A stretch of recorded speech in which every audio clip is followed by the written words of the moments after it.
Seems like we've got quite a few already on our webinar, so I'll get us started. Hi, fellow caretakers of air quality. My name is Mark Cohn, the Executive Director of the Mid-Atlantic Regional Air Management Association.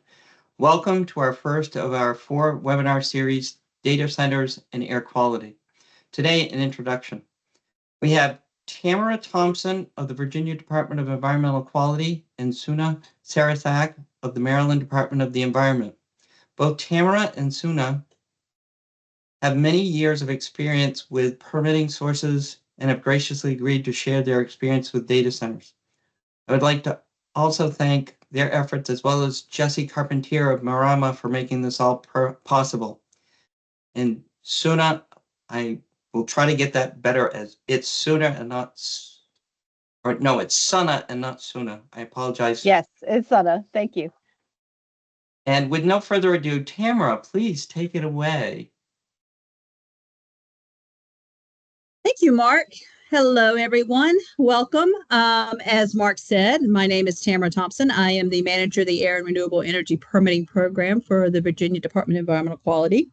I've been at DEQ for over 30 years. I've been in the role as air permit manager for about 21.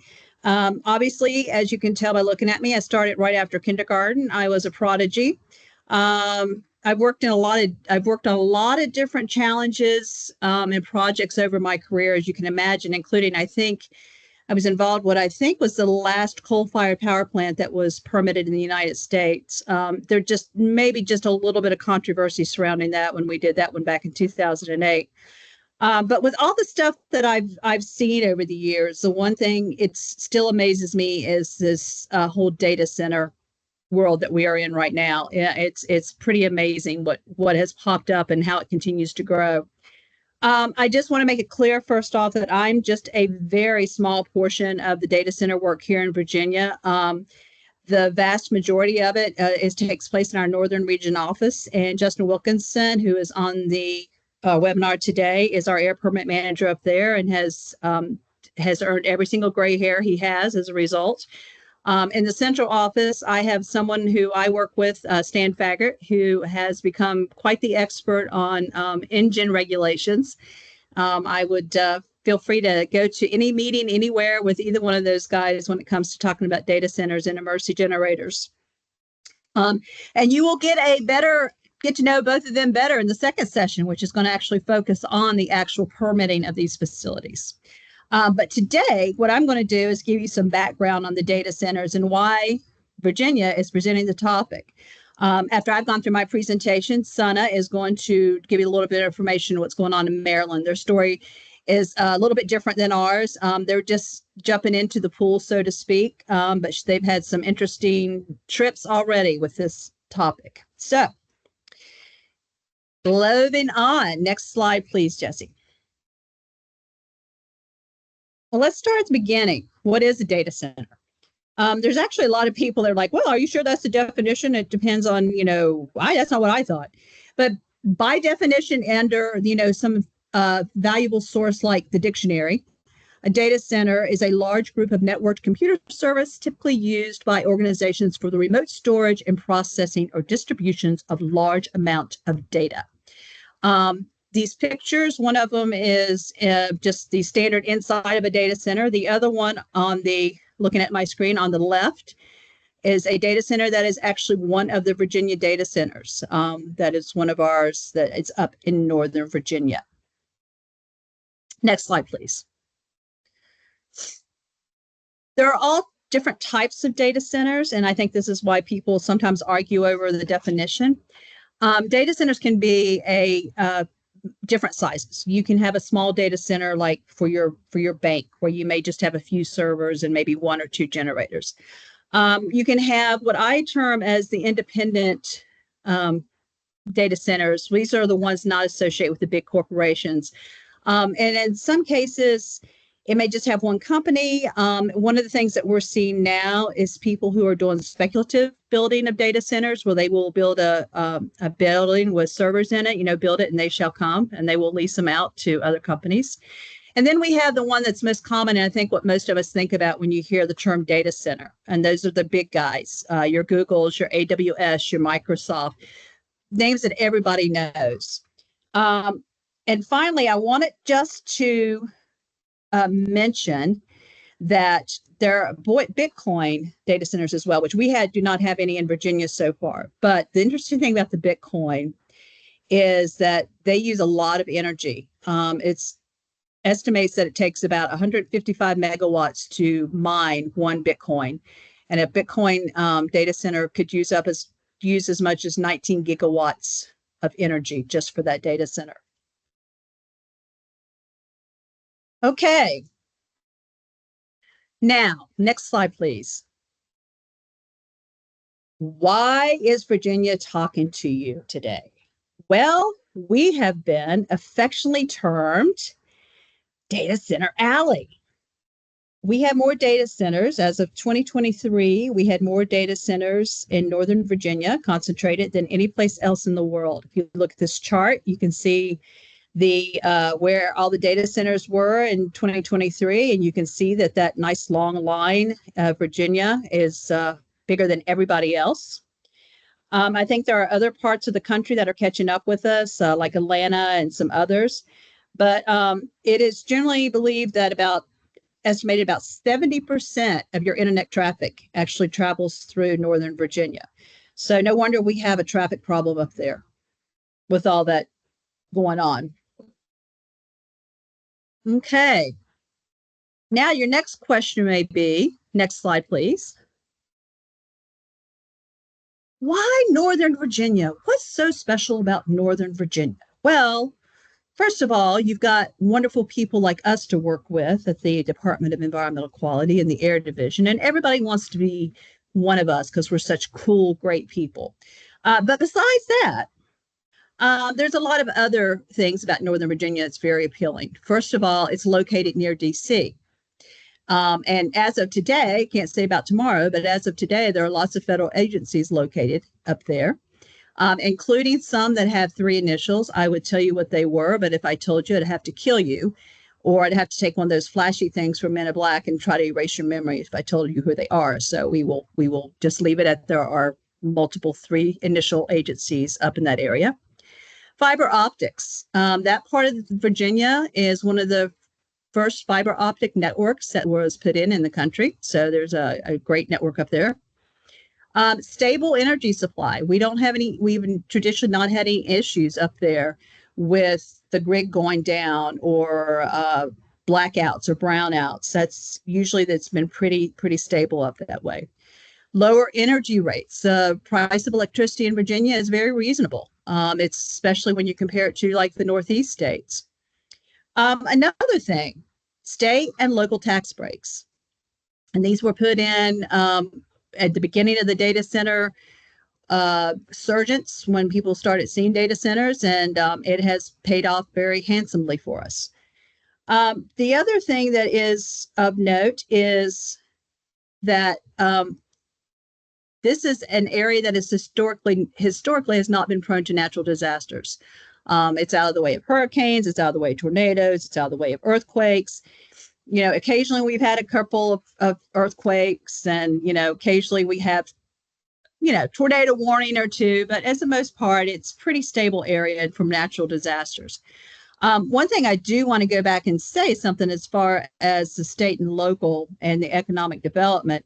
It's my understanding from our northern office, they were telling me that this all started in Virginia because of one guy who worked for the economic development for one of our localities in Northern Virginia, who said, "Oh, look, this data center thing might be something interesting. Let's see if we can bring it to our location." That was the beginning of the monster. I hope that guy is now retired and is sipping a margarita on a beach somewhere, because he certainly deserves it for all he's brought into that part of the state. Next slide, please.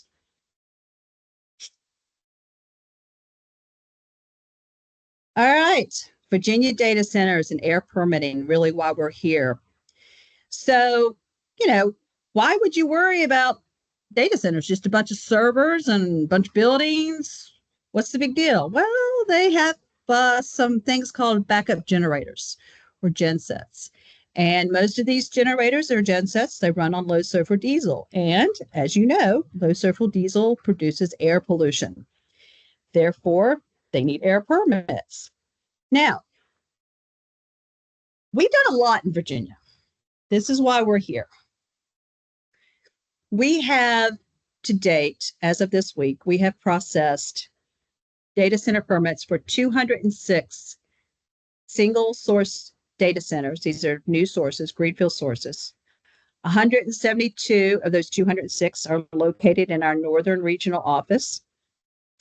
Total permit actions, when you add in the amendments and where people have expanded, they're not greenfield, but they've added on, is 734 permit actions that we've done.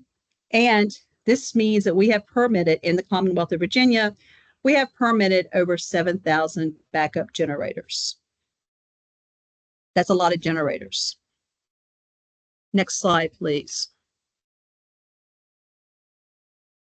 Here is a viewpoint of our how many permits. You can see the trend going up. And if you notice, the first permits that we started issuing were a long time ago, back in 1999.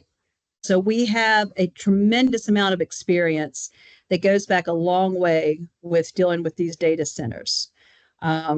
So we've spoiled it for the rest of you as far as what they expect as far as permits and nice people to work with, because once again, I will say we are nice people to work with.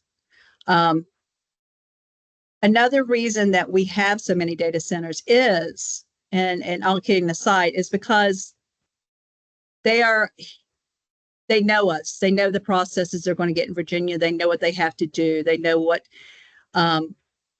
procedures they have to go through. They know who to deal with.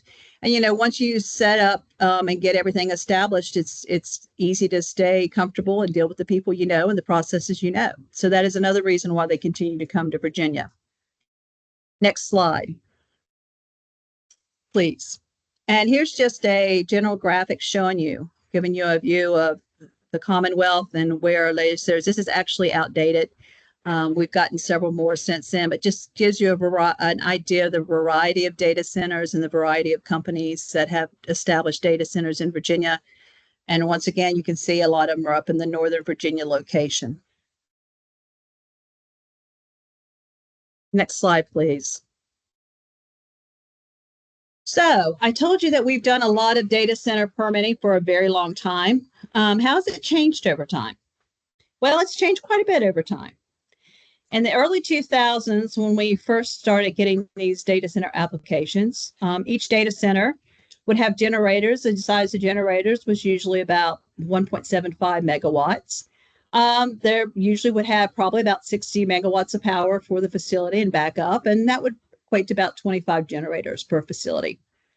Well, things have changed just a little bit since then. Now, most of our facilities, the generators that they're putting in are between 2.5 and 3 megawatts. And we actually have some applications where the largest units generators are putting in are 4 megawatts. So these new data centers have approximately 200 to 300 megawatts of power. We actually have a proposal right now for a data center with a amount of power of 1,750 megawatts. And just to put that in perspective, the largest baseload power plant in Virginia is a little bit over 1,600 megawatts. So we have one data center that actually is going to have enough power and backup power to outpower our largest power plant. And most of these data centers these days, you're looking at 100 generators as opposed to 25 generators when this all started. Next slide, please. So at this point, you may be saying to yourself, why so many generators? I don't get it. Well, the answer is redundancy. As you all know, it is extremely important to make sure that you can always stream your music or post that selfie to Instagram, because that is what it is all about. And that's what data centers are all about, is making sure that data gets where it needs to be. So to make sure that your data is always available, the cloud is always up and running, and the cloud stays fluffy and not dark, you start off with a data center that has 100 megawatts of power. So they put in 100 megawatts of backup. So let's call that an N. This is the N+1 concept. This is the basic, and let me start over that. This is the basic concept of an N+1. Some people look at it differently. Some companies call it different and stuff, but this is just the basic concept. So N is 100 megawatts. That's how big your data center is. So you've got 100 megawatts of backup power for your 100 megawatt data center. Well, then what a lot of the companies will do is say, well, just in case that 100 megawatts goes out, let's go ahead and put a second 100 megawatts in. That's your N+1. So you got to back up to the backup. And then then a lot of the companies will say, just in case that goes bad, let's put in another 100 backups. So it's an N+2. So you have 100 megawatts, backing up 100 megawatts, backing up another 100 megawatts. And then for extra insurance, we're now seeing a lot of people that have a 3N configuration where they have 300 megawatts backing up the facility. I think I left off 100 megawatt, but anyway, you know what I get. So that is why there's so many engines. They all want to make sure that the power never goes down. We want to be safe and make sure that we have all the available data that we need and that your data is always available at your fingertips. Next slide, please. Let's talk a little bit more about these generators. Historically, the generators that people apply for that we have been permitting are the certified Tier 2 generators from EPA. Now, the certified Tier 2 generators can be used as emergency generators under the EPA regulations. That's why they use Tier 2. They're supposedly emergency, so they're not going to run that much. What we're seeing these days in Virginia is an increase in a Tier 4 equivalent generator, which means it's a Tier 2 generator with add-on controls, usually SCR. We don't see many certified Tier 4 in generators because it's our understanding that there are mechanisms within the Tier 4 generators that if something happens, they could automatically shut off. And as you've seen with the slide before, the goal is to never, ever, ever lose power. Most of these generators are fueled with ultra-low sulfur diesel fuel, which is, of course, easier to distribute. You can keep the tank full of oil on site. Some of them use natural gas, but natural gas has its issues in that, first of all, there's got to be a supply chain available. You got to have a gas pipeline nearby. And natural gas, sometimes you can have interruption with natural gas. I don't know if if it gets cold, sometimes the natural gas doesn't flow the way it should, or you have a big demand. It's just as not reliable as the ultra-low sulfur diesel, even though it is much cleaner from an air pollution standpoint. We're also seeing what's called an emergence of what people are terming renewable fuels. And it always cracks me up when people call things renewable fuels because from an air pollution standpoint, it's the same pollution. It's just coming from a different source. It's like my favorite example is, people call landfill gas renewable gas. Well, it's still methane. It's still VOCs. It's just coming from a different source than fossil fuel. Our main pollutants of concern, of course, are nitrogen oxide and PM 2.5, but those are not the only ones. We also have some CO and VOC as well, of course. And as you all know, with an air pollution, it depends on how good your combustion is to how much your pollution is going to be. So that engines and combustion, whether it runs right or not, makes a big difference on how you're going to see your pollution. Next slide, please. Now, the big issue, which I am not going to get into here, but I'm just going to mention, is that data centers use a significant amount of energy, as you've already seen. The energy that it uses is the big emerging issue with data centers, at least in Virginia, and I think that's true everywhere.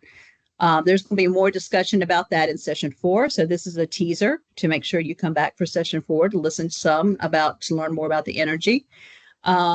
The slides I have here, one of them is a power plant that we have up in Northern Virginia, and the other one is the transmission lines, which is also a big issue with energy. It's not just producing the energy, it's getting the energy to where it needs to be. And I know it may be shocking to some, but people, for some reason, don't want transmission lines in their backyard, and it becomes a controversial issue. Okay, next slide. All right, so I've talked about the localities and data centers and why we have so many data centers. And, what do the localities actually get out of the data centers, and why do they want the data centers? The main answer, tax revenue. Loudoun County, Virginia, you can see I've put it up here on the screen with an arrow pointed to it, right outside of DC, next to Maryland. Based on the records I looked into, for the fiscal year 2022, Loudoun County received $663 million worth of tax revenue from data centers. For fiscal year 2025, they are projecting that they will have an operating budget of $940 million. And of that $940 million, $895 million will come from taxes from data centers. This is why people in localities want data centers. Another great thing about the data centers is it doesn't require new infrastructure. In other words, you don't have to build new schools. You don't have to build new public utilities. You don't have to build new roads, because outside of the construction phase, there's not a lot of jobs. I mean, you have some jobs and they're very good jobs, but it's not like you're bringing in thousands of workers for a data center. Next slide, please. But it's always the case, you have to take the good with the bad. And there are some data centers, there are data center challenges. One of the big ones that we're seeing now is the location of data centers being next to neighborhoods. I'd like you to look closely at the pictures I've put up. These are real pictures of data centers in Northern Virginia. And as you can see, they're basically right on top of the neighborhoods. And I know this may be shocking, but people don't necessarily like that. And one of the big complaints that they get is the noise. There's a slight hum, as you can imagine, from these type of data centers. Excuse me for a second. I'm talking way too much. You're doing very well. Thank you. Thank you. I have my staff in here to encourage me as I go along. Another concern is building heights. It's destroying the view shed. They don't want to build these tall buildings. And of course, we're getting to the point where upward is the way they're going to have to go with as many services they're putting in. Another issue, which I am not going to talk about because I'm an airhead and not a water person, so I can't answer this, are water issues. As you can imagine, there are a lot of servers. And as we all know, these things produce heat. You got to cool them off somehow. That's where your water demands come in. And of course, there's always the favorite that all of us always have to deal with. Not in my backyard, the whole NIMBY thing.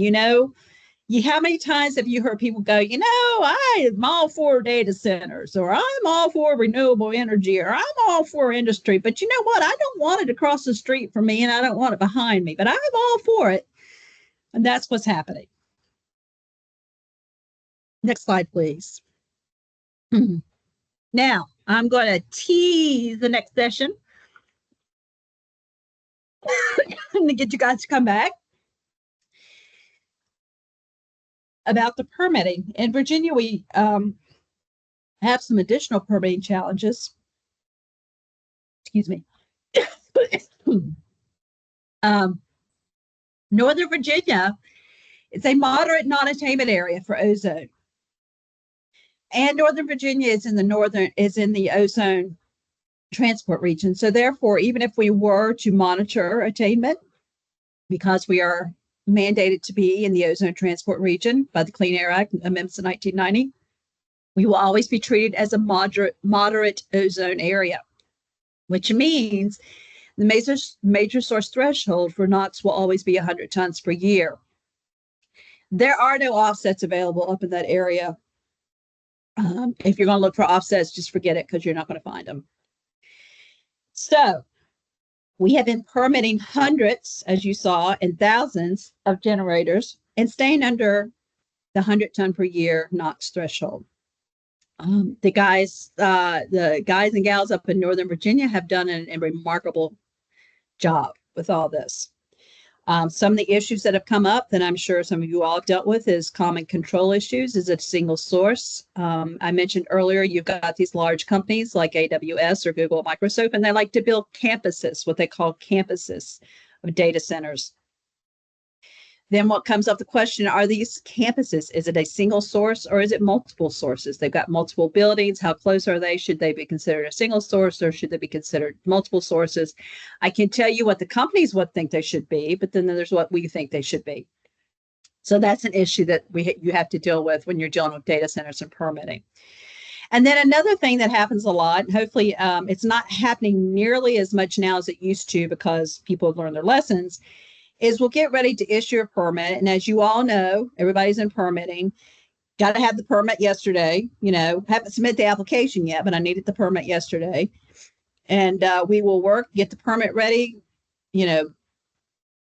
work hard, work long, get that permit ready, getting ready to put it out the door. And the company will come back and say, oh, by the way, we need to add about 10 or 20 more generators to that permit. Can you go ahead and do that and give that to us today? And of course, as you all know, that throws everything out. So that's those are some of the issues that my esteemed colleagues will be discussing at the next session. You don't want to miss it. All right. Next slide, please. Okay. We are almost done with you having to listen to me. I know everybody will be very happy about that. There are a couple of things that might be useful for you to look at as far as, like I said, we've got a lot of experience. We've issued a lot of permits. We, as you can imagine, get freedom of information requests all the time on these data center permits from all over the country, not just internally, but everywhere. So what we decided to do was someone who, Maya Whitaker, who works with me and in my group, who is extremely good with databases and Tableau and such, developed a report of a database full of all the Virginia issued data center air permits. And those are all available on the DEQ website. I've put a link in here on the slide. I'm assuming that the slides will be shared with you. So you can go in and look at any of those permits. Another thing I'd like to talk about, I meant to mention it early and I did not, but because data centers are such a big issue in Virginia and have consumed so much attention and focus, last year in the 2024 General Assembly session in Virginia, they commissioned what is known as our Virginia Joint Legislative Audit and Review Commission, affectionately known as JLARC, to report on data centers in Virginia. And they were told to do that like in January, but they had to present it by this past December 24th. So they worked very, very hard on this report. We spent hours and hours and hours providing them information on our portion of it, on trying to understand data centers and the generator issue. It is an extremely thorough report. There are only 3 of them that we worked with that did it. These folks knew nothing about it coming into it. And let me tell you what, smart people did a lot of work, and they came up with a very, very good report. And I put a link to that report up here as well. And I would recommend that you look at it. The big information, I laughed. I said myself and the few of us that worked on here at DEQ, we spent hours and hours and hours and hours and hours and hours and hours pulling together information and talking to them and meeting with them. And our part of the final presentation was 3 slides and no questions from the General Assembly. So I assume that means we did a good job. But the main thing that came out of it that everybody turned their attention to was the energy impacts and the potential energy impacts that these things will have on the Commonwealth and the citizens, and the price of electricity and the demand for electricity and Needless to say, right now, with the future growth, the demand is outstripping the availability. So there are going to be some issues ahead. We will be in session 4, which another plug for future sessions. There will be more diving into the energy impacts of these data centers. So I am happy to report that I am done talking. I'm going to turn it over to my colleague, Sana from Maryland, who will give you a little bit of what they've been going through. So thank you all very much.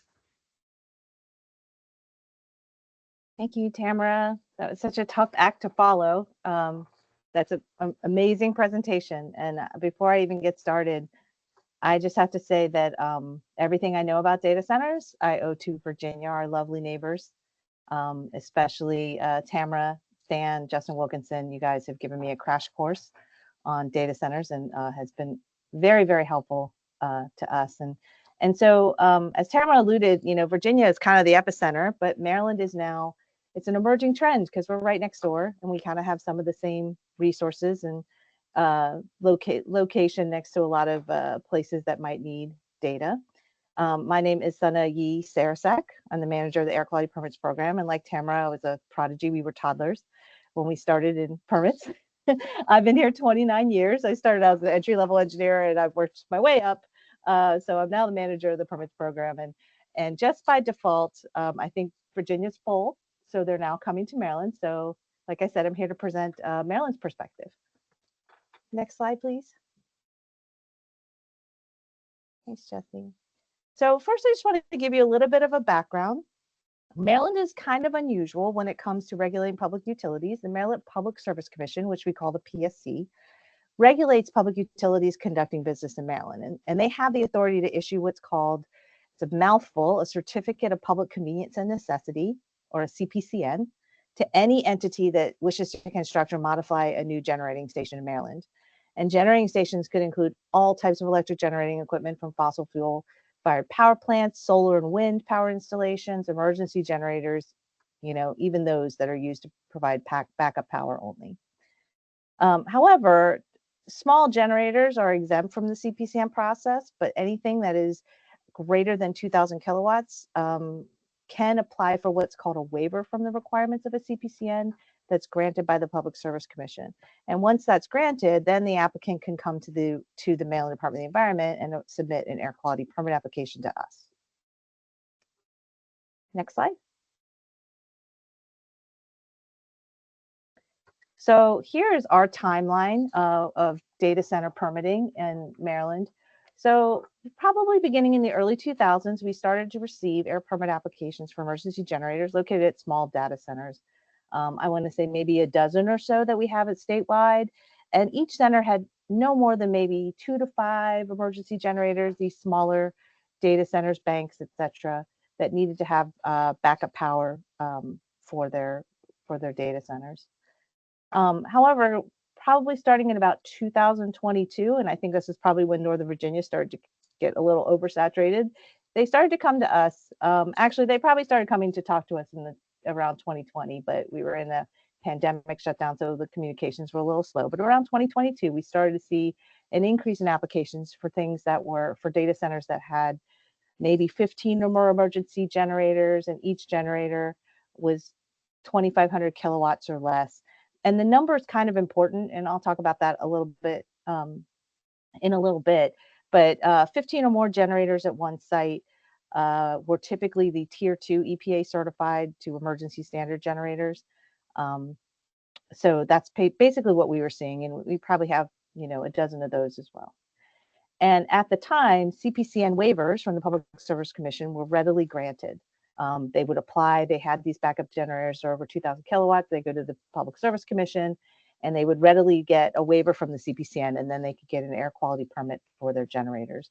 And as they got larger, as I alluded to, 15 was kind of the magic number for that size generator, because in Maryland, like Virginia, we're non-attainment. However, our major source threshold in most of central Maryland is 25 tons of NOx. So when you get to about 15 generators of about 2,000 or 2,500 kilowatts, you start pushing up against our premises wide or our major source threshold for NOx without any additional controls. So those permits started to have what we call synthetic minor limits or limits on premises wide emissions.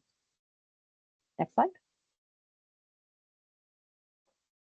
Okay, so 2023 comes around and we receive our first proposal for a large scale data center. And this large scale data center proposal was for up to 168 emergency generators at one site, each rated at 3,000 kilowatts for a total of 504 megawatts of backup power generation. They applied for a waiver from the Public Service Commission, a waiver from the CPCN process. And the Public Service Commission determined that because combined it exceeded the 70 megawatt waiver threshold, that they would have to obtain a CPCN. Obtaining a CPCN is adjudicatory in nature. It can be lengthy. It's a very lengthy process, and it's handled all through the Public Service Commission, and then MDE provides their requirements to the Public Service Commission for incorporation in that certificate and not in a separate air quality permit. Obviously, the demand for adequate data center infrastructure to handle the increased need for computing and processing and storage capacity in Maryland required the existing approval process to be changed. Next slide. Next slide, please. Thanks. Thanks, Jesse. So now we come to, I guess, is the legislative session 2024. There was a Critical Infrastructure Act. It was proposed by the Maryland General Assembly. It was Senate Bill 474, and it was passed and signed into law effective July 1, 2024. Critical infrastructure. So this definition of critical infrastructure does include backup emergency generators located at data centers, also hospitals and other national security type facilities. A CPCN is no longer required, so there's not a waiver is no longer required, and regardless of the collective size of the generator. So that the Critical Infrastructure Streamlining Act basically simplified this process. So even though they still have to get air quality permits from the Maryland Department of the Environment or from my program, this act provided a simpler pathway for companies seeking to build data centers in Maryland. So that needed to be passed before we could really start processing some of these larger data centers. Next slide, please.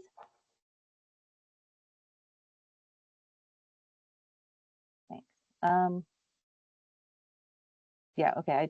I don't know if there was there a slide in between there? I can't remember. No, okay, good. All right. I think I took a slide out. So, okay, future consideration. So this is just a background. In the second session, I'm going to be doing a case study on the actual permitting of the one very large data center application that we've just recently issued. We also have another application in-house for 99 generators as well, but I'm going to be presenting a kind of a case study on the one that is currently permitted in Maryland. But for future considerations, this is just something that Maryland is aware of. You know, we take what Virginia's experience, and we know that this law will now result in an increased number of air quality permit applications for large data centers. We already knew that as soon as the bill was signed in, we had an application on our desk on July 1st, 2024. And unfortunately, though, there is a lot of public interest over the cumulative impact of multiple data centers located in the same area. And that's something we need to address from a Clean Air Act perspective. If they are different owners, owners and operators, and they're not under common ownership, they are considered separate sources. However, they are locating in properties that are adjacent or very close to each other, next to each other on the same property. Compliance and enforcement needs. Now that we have facilities that have over 168 generators, when I talk about this in the second webinar about our permitting case study, in Maryland, they all need to have controls. They all have SCR controls for NOx emissions. All of that needs to be performance tested. All of these engines need to be tested on a regular basis, maintained. There's just a lot of maintenance, monitoring, a lot of limits in our permits. So we anticipate that there's going to be an increase in our compliance and enforcement needs for data centers. Is that going to have to result in additional staffing that we don't have? These are just things that we know are, things we need to consider for the future. Also, as Tamara alluded to, the effect on the electrical grid stability, it's a big concern. There are currently bills in the current legislative session that's going on right now that talk about data centers producing their own power generation, so on-site primary electricity generation, or fast, tracking some of these processes so they can get more primary power, or they can produce their own or renewable energy as well. So those are just some things that we're alluding to in the future. And like I said, I just had a short presentation. We only have one big data center application we just issued the permit for. So in webinar 2, I'm going to be giving a little bit more of a deeper dive into that permit that we just issued for that data center. And that's all I have. Thank you so much, Sana, and thank you, Tamara. I have heard from a couple people that the Q&A feature is disabled on their device. I'm not sure why that is. I can see that some people are able to use it and others aren't. So anyway, I've turned the chat on so that if folks have questions, they can use that. If the Q&A feature is not working, you can also raise your hand. Without further ado, I think we can open up the floor for questions. So first I'll go to the Q&A. We have a couple questions queued up here. So one question from Jay Baker is, I think this is for Tamara. How often are these backup generators used? Well, fortunately, the backup generators are not used very often, or I don't think we've really had many at all that have had to go on, but they are required to do testing for maintenance on a regular schedule. So they may not run much, but say they run 15 to 30 minutes per test. But when you've got 7,000 generators, that's still a lot of generators that run.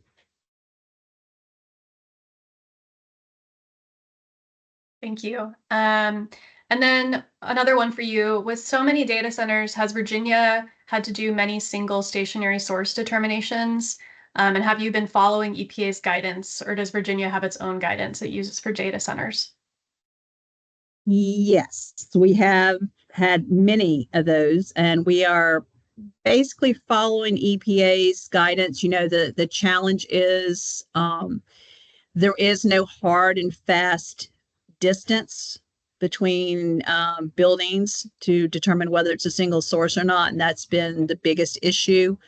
The closest thing that we're aware of is the federal situation where with oil and gas, if it's more than a quarter of a mile apart, it's considered separate sources. So we kind of use that as a default. So as long as they're a quarter of a mile, they are definitely separate sources. Now, if they're within a quarter of a mile, the standard air answer, it's a case-by-case determination. Thank you. Somebody's asking if slides will be available for these presentations. We are planning on providing the recording for this on our website. Do the presenters have any concerns about also sharing a PDF of the slide deck? No problems. Yeah, All right. I don't have any issues either. Thanks. All right, thank you. I'll be sure to send those out. Okay, question from Kristen Martin. Do you regulate both the emergency and non-emergency testing hours? Yes.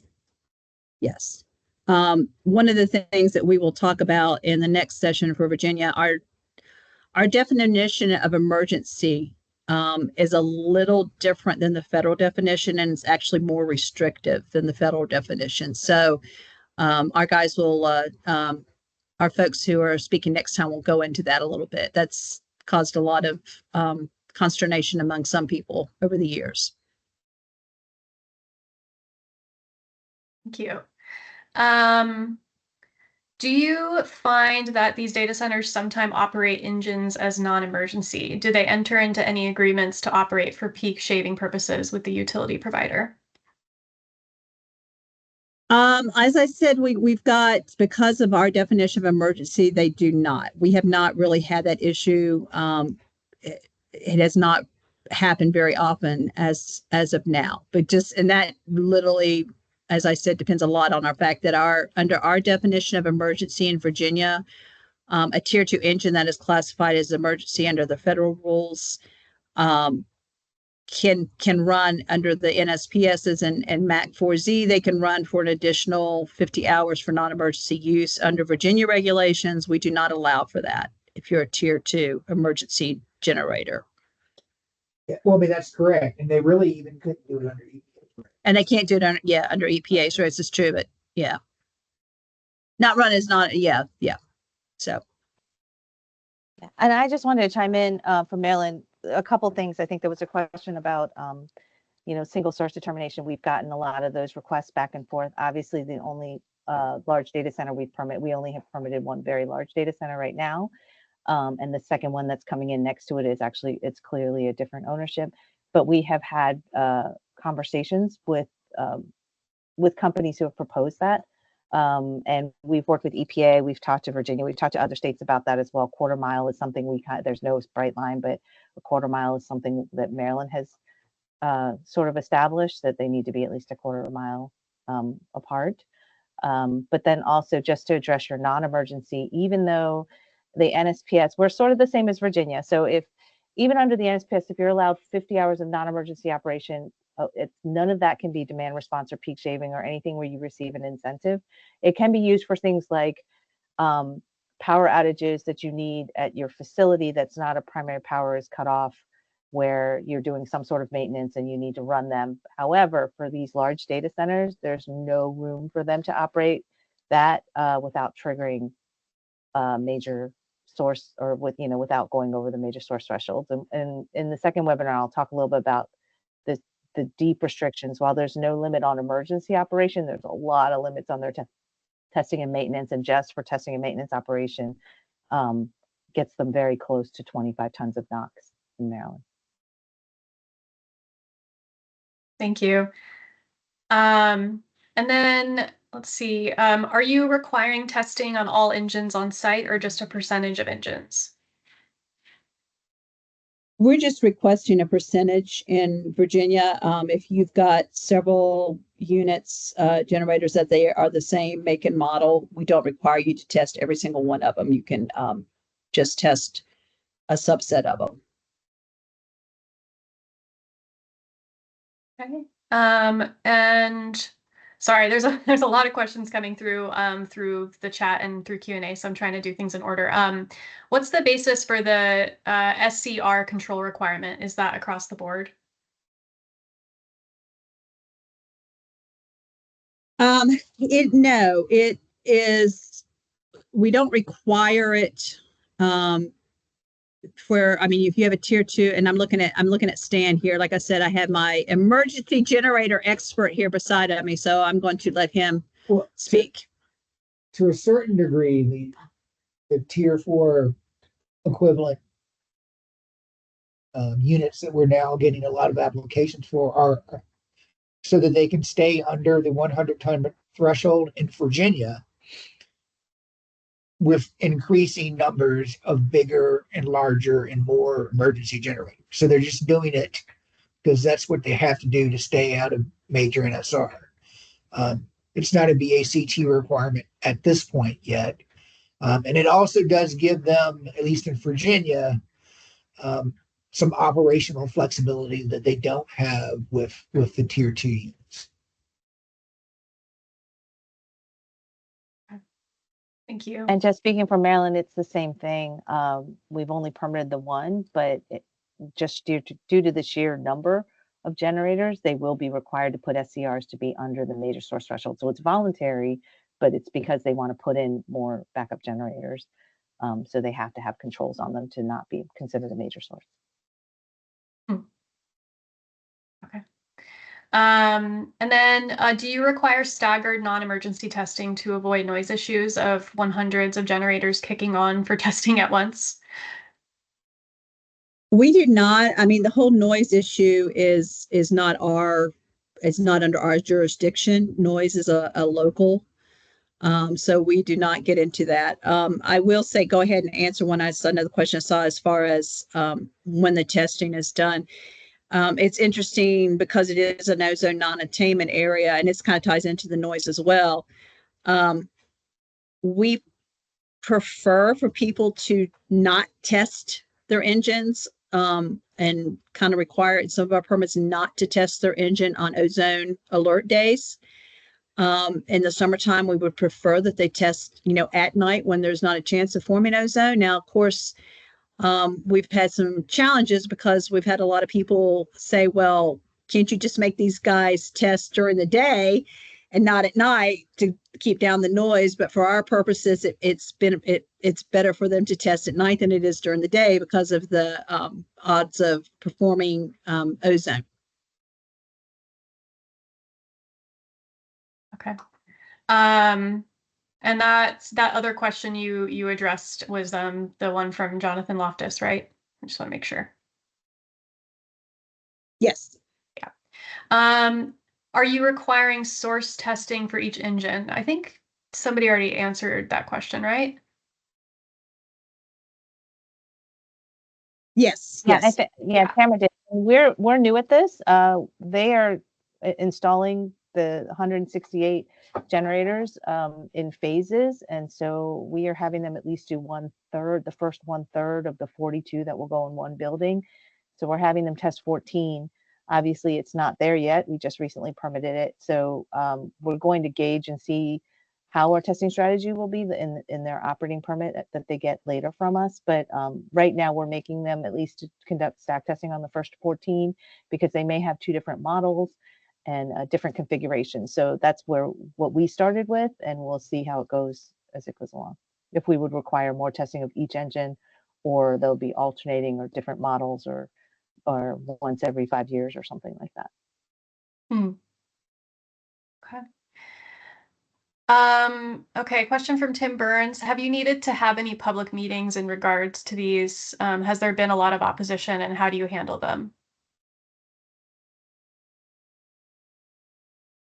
We have not to date had to have public meetings for our permits because they've all stayed under as minor. And we haven't had, even though the threshold in Virginia to trigger having to have a public comment period is very low, we have not had to deal with that yet. And I use the word yet because as more of these come in, and as you saw the pictures where they are getting closer and closer to neighborhoods, they're getting more and more attention. So we anticipate that probably sooner or later people are going to start asking for public hearings. Now we do have also on our website a list of all the active applications that we have going on at any one time in Virginia. So which is publicly accessible for anybody to come see, can look at it and see what kind of permit actions, what applications we've received and what they're for and where they're located. So, and they always have an opportunity to contact us. But to date, they have not been overly controversial. That is just starting to happen as far as the attention that it's getting, as far as the amount of energy that they use. Okay. Has either Virginia or Maryland issued a permit for a site to generate their own electrical power? In other words, non-emergency. And could you know any specific sites?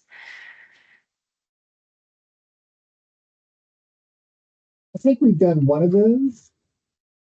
And we're starting to get some, we have had some pre-application meetings maybe for others, but so far it's just been the one that's kind of behind the meter or is using that behind the meter scheme to have their own power. There's a lot of interest in it. Yes. And it's growing. Yeah, and to answer for Maryland, we don't have any data centers right now that are generating their own power, but as Tamara and Stanley alluded to, the interest is growing.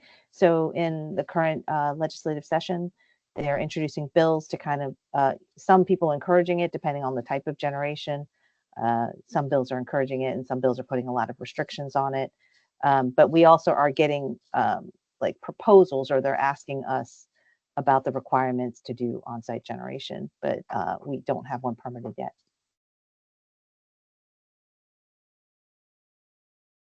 Okay, thank you.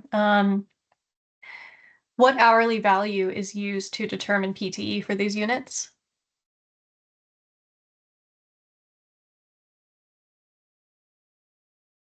The hourly value, what do we So that actually might be a better question for the next session. But I think in general, we calculate what we believe to be the maximum hourly emission rate of a particular pollutant for each generator or each kind of generator that we're permitting, and then work to restrict then the utilization of that collective group of equipment so that they stay below the annual emission limit that we establish either through hours of operation limits or through fuel limits. Mhm. Okay, thank you. Yeah, I think a lot of these questions, or at least some of them, will be addressed in the next session. So if, I'll leave it to the presenters to decide whether they feel like answering some of these questions or waiting until the next session based on what you plan on going over. All right, question from Laura Jennings. Were you able to handle the increase in data center permitting using existing permitting mechanisms, or did Virginia have to develop any new permitting processes to handle the increase? I would say as far as new processes, it's basically you do something a lot, you get it in a routine of how you're doing it. So we've done so many now that we have basically a fairly standard format. We have tried to establish type of boilerplates for data centers, and we're sharing that with other parts of the state as more data centers come out, so that it's very important to maintain consistency with how we issue all these permits. Okay. And then question from Susan Hoyle. On an earlier slide, there was one data center energy requirement that was 155 megawatts. How many households does this equate to for electricity requirements? Ooh, interesting one. I don't honestly know. I think just taking a guess, if I had to take a guess based on information I've looked at, I would say it's probably between 250 and 300 houses, maybe. Wow, that's a lot. Yeah, it's a lot of energy. But for Bitcoin, it's, from everything I've read, and like I said, fortunately, we don't have any so far, but it takes a lot of energy to do any kind of Bitcoin mining. Yeah. And then from Denise Hall, have you had requests from facilities for number and size of the generator to be held as confidential in the permit application? We have had that request, and we have denied it. Okay. Yeah. Fair enough. And then did modeling for permit applications look at 1 hour average and annual average for NOx? And were the predictions close to the increments? We have not typically done modeling, according to and I defer to our modeler here, but it's all these engines, because they don't, well, who's not here in the room, but as my staff is looking at me very funny, because they fall under, my understanding is they fall under the intermittent operation guidance for modeling. So there's not really a good way to model these guys. It's very challenging. So we have not modeled so far. Now, having said that, I will say that we are anticipating in the near future. Of course, it's a grant money, so who knows what's going to happen. But we have been approved for grant money to do some monitoring in that area for NOx for data centers to see if we are seeing anything.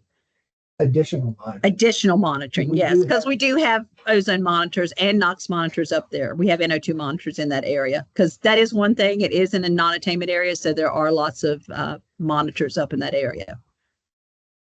Okay, but you're talking about a site-specific monitor that might be put in. I think, yeah, it's more site-specific, more area-specific to see what's, I guess the goal, we would try to put some in an area where there are a lot of data centers, and to see what we're saying. Of course, in Northern Virginia, to put it in an area where there's a lot of data center, that's basically in a corner that you're on. So it's not a hard task.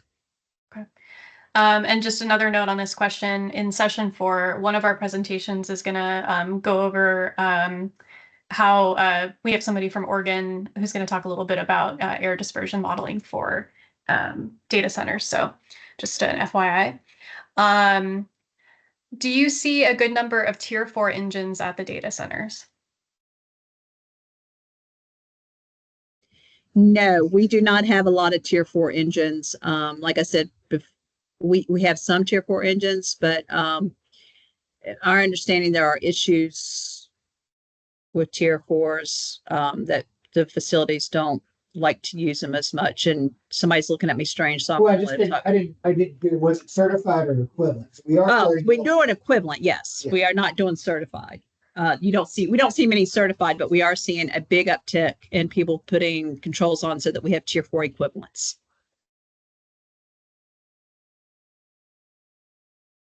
Okay. And just to chime in from Maryland, our understanding is that the tier 4 certified have issues and data centers, like their clients, especially if they are outsourcing like the data that, they're building the data center, but they're, they have a lot of clients that they're serving, require, backup generation to be stable. And they actually have requirements that it would be tier 2 with aftermarket controls or tier 4 equivalent controls after. Okay, thank you. So at this point, I'm going to go through the questions and I'm going to, just in the interest of time, I'm going to prioritize the ones that won't be covered in future sessions. Again, more of the nitty gritty of permitting will be covered in the next session. And then also there's a question about the grid here. We will have a great presentation that I'm really excited for in session 4 that is specifically on that topic. So I'm not going to ask that one right now. Okay, this question is very popular. Are either of your states doing any cumulative impact modeling or assessment? We are not to date in Virginia.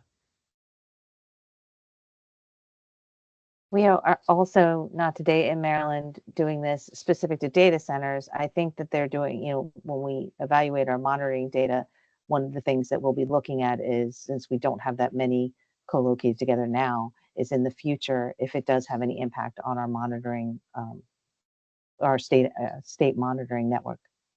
But right now we're not doing it. Okay. If there are states on this call who are doing that, get in touch with me because I'm just curious to learn more about that, and maybe there's a future educational opportunity where we can share some guidance about that, because it seems like there's a lot of people who are interested in that question. So do get in contact with me if your state has experience with that. All right. Do you evaluate health risks from air toxics in your permitting process?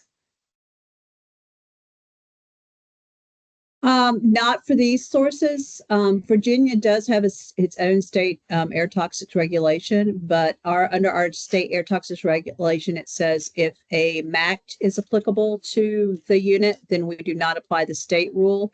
And most, if not all of these, are applicable to 4Z. So we do not do a toxics evaluation outside of what's already required.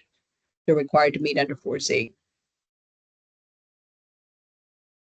And for Maryland, we do a Maryland state air toxics regulations. Fuel burning equipment is currently exempt from the state air toxics. However, they still have to demonstrate that they're not going to be a major source for federal hazardous air pollution. Okay, thank you. I think this might have already been addressed, but are these emergency generators not certified? That's another question that came up.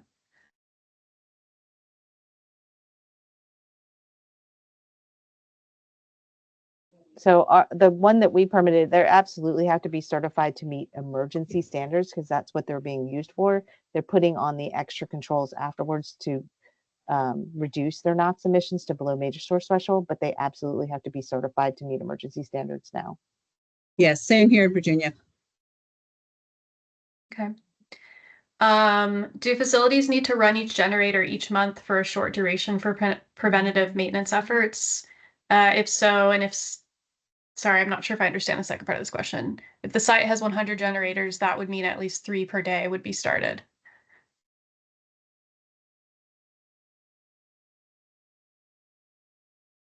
But it can depend. I mean, when you have a large number of generators that each have to be exercised on some frequency, that again, depending on how they scheduled or how that operation was scheduled. It could be 3 a day, it could be 2 a day, it could be, they may vary it, again, based on, special use concerns from the locality that they're located in. Um, but yeah, I mean, eventually, if you have a large enough number of generators, you could get to a point where, basically one was being tested all the time in theory. I don't know that we in Virginia have gotten to that point yet, though.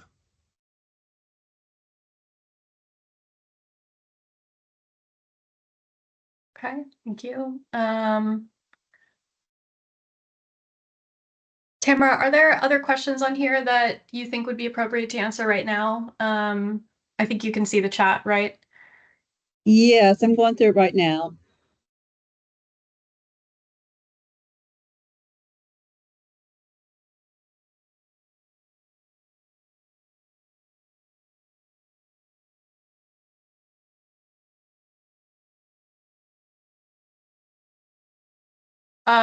One, this is an interesting question. Not really air quality specific, but does either state have a nuclear power plant that shut down in the past but is now looking to restart due to the number of data centers? It's something that's under consideration in Iowa.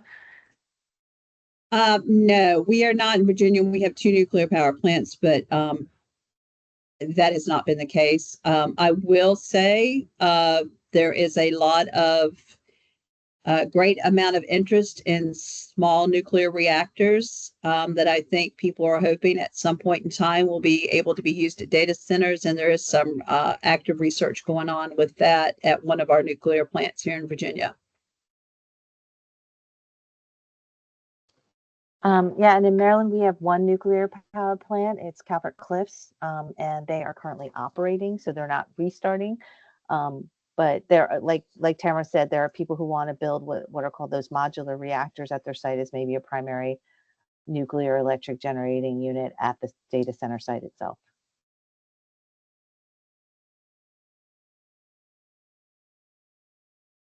Okay. Jesse, do you see in the chat that 3 Mile Island in Pennsylvania is restarting because of Microsoft chipping $1.6 billion dollar yeah. project? Thanks, John. I just saw Appreciate that. Yeah, that's be interesting. Let's see. How about this one about where to go? This seemed to be a popular one. When installing SCRs on engines to avoid major source thresholds, is there accounting for how SCRs are not optimal for controlling intermittent operation and will have a lower control efficiency than continuous operation?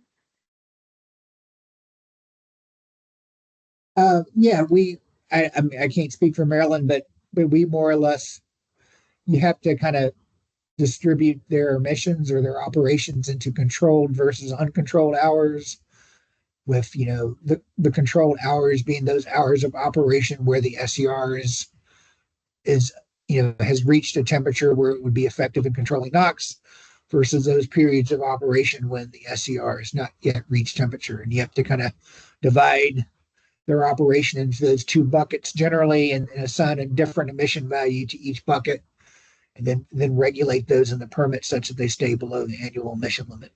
Definitely makes it more complex, but it is something that we've been able to do. Thank you. Are there generators housed in the same building as the servers? And if so, when does the construction of the generators usually start?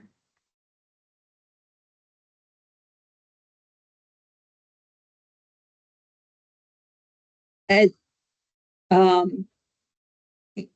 typically, no. Usually, the servers are inside. I'm using air quotes. You can't inside, whereas the generators are located beside that building, or sometimes, I think, depending upon the size and the age of the data center, on top. I think most of them nowadays go beside, so they're usually not in the same building. That's my experience anyway.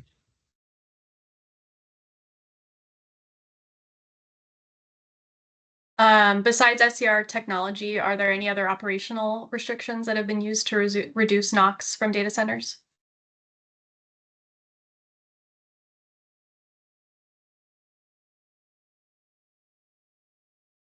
I'm not aware of any other technologies.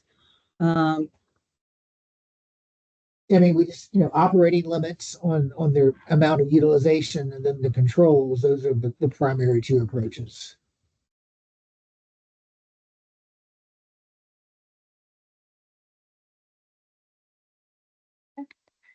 Um, have any of the centers installed units that burn oil and natural gas concurrently, meaning at the same time with the fuel mixing module? we know as far as the two two fuels, no, we do not have not seen that. And we were actually talking to some engine manufacturers not too long ago, and they did not. They said they currently don't have engines that can do the dual fuel for these purposes.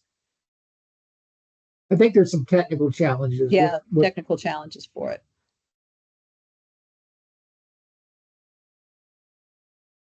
Okay. There's a question for Maryland. Were there any conflicts with issuing CPCN certificates relative to the Clean Air Act regulations prohibiting construction prior to permit issuance, especially if major or for PSD or NNSR? So, emergency generators typically received a waiver from the CPCN process before they became, co-located or larger sources where there's 168 of them. And so I think, I'm not sure if the person caught my presentation, but in 2024 that we passed a bill that was signed into law effective July 1, 2024, that defines data centers as part of critical infrastructure. And so emergency generators for backup at a critical infrastructure facility no longer has to go to the Public Service Commission for a CPCN. However, if it's a major source, it wouldn't get a CPCN, but we would issue the major source permits through the state of Maryland's air permitting. All of the data centers that we have been approached, or at least the people who have talked to us about pending applications that we believe we'll be seeing in the future, have all proposed to be synthetic minor and staying under the 25 tons that's applicable in Central Maryland for NOx. Okay. And then the second part of that question was, were there any legal mechanisms or interpretations utilized to resolve any issues or guidance from EPA on that topic? Yeah, we haven't run into any major source data centers yet in Maryland. It's probably something we're going to see soon because our major source threshold is so low. And I think the need and the desire to have data centers in the state of Maryland will probably prompt a major source from coming, but we haven't had that issue yet. Thank you. Have either of your states seen facilities requesting the use of ULSD fuel or an alternative fuel like hydrotreated vegetable oil? Yes, that is starting to become quite common these days. I think that goes back to, that's one of the main renewable fuels that I mentioned earlier that people are trying to would like to incorporate into their permits, the ability to use.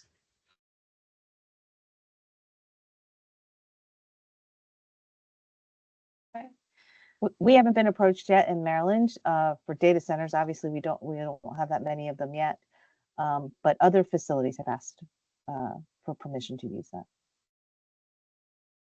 Okay. Thank you. I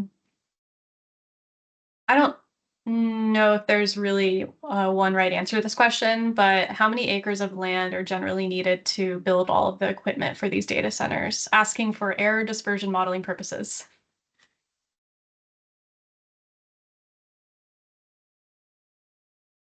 I don't know that we could give you a. Yeah, it's varied. I don't, as Stan was saying, I don't think we can give you a definitive number. I mean, it's different.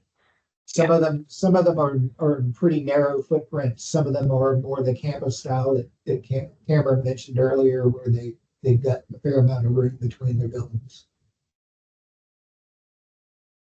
And we've seen a number of proposals in Maryland. So like I said, we don't have these larger data centers in Maryland yet, but they're getting pretty creative. There's not as much available land where they want to be located in Maryland. So they're getting pretty creative with the shapes of their buildings. So, but I couldn't give you an exact acreage or room, but how we've seen some interesting plans of how they want to fit everything into whatever parcel that they intend to purchase. Thank you. Do you regulate DPM emissions from data centers, diesel particulate matter? Could you repeat that, Jesse? Do you regulate diesel particulate matter emissions from data centers? Not as diesel. We regulate PM 2.5, but not diesel specific. Yeah, same here. And they would be required to meet, they're certified to meet the tier 2 emergency generator standards for particulate and NOx and all of the other pollutants. Okay, thank you. All right, so we have one more question as far as I can see. Have companies explained exactly why they must use tier 2 plus add-on controls as opposed to EPA certified tier 4 diesel engines? Is the main reason was what was just explained due to the temperature constraints and operating requirements for SCR? I don't know that I could fully speak for every data center operator, but what we have heard anyway is that one of the primary concerns with the certified units is the inducement. That when the control equipment has some sort of upset condition, the internal logic of the engine basically throttles the engine down, which is, I think, as Sana referenced earlier, is contrary to their concept of staying online all the time. And so they don't like that inducement technology that's associated with tier 4 certified engines, and therefore they are now kind of pivoting to tier 4 equivalent.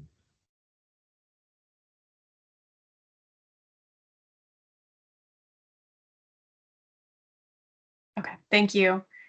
Wow, so that was a lot of questions, a lot of great questions, very specific questions. If I skipped a couple, it wasn't because I was ignoring you, it's because it might have already been answered by another question or was addressed in the presentation. So again, I will share the recording of this and the slide deck with the attendees. We'll also post the recording on our website. I want to, thank our presenters again for taking the time to prepare these presentations and share their insights with you all. Just a reminder of our remaining sessions. We have session 2 on March 20th, same time, 1 to 2:30 p.m. on permitting pathways and challenges. And we'll be hearing again from Virginia and Maryland on their experience thus far. Session 3 on compliance and enforcement on April 3rd. Session 4 will be impacts on the electric grid and other long-term considerations on April 17th at the same time. So thank you all again for your great questions, and I think we'll see a lot of you at the next session.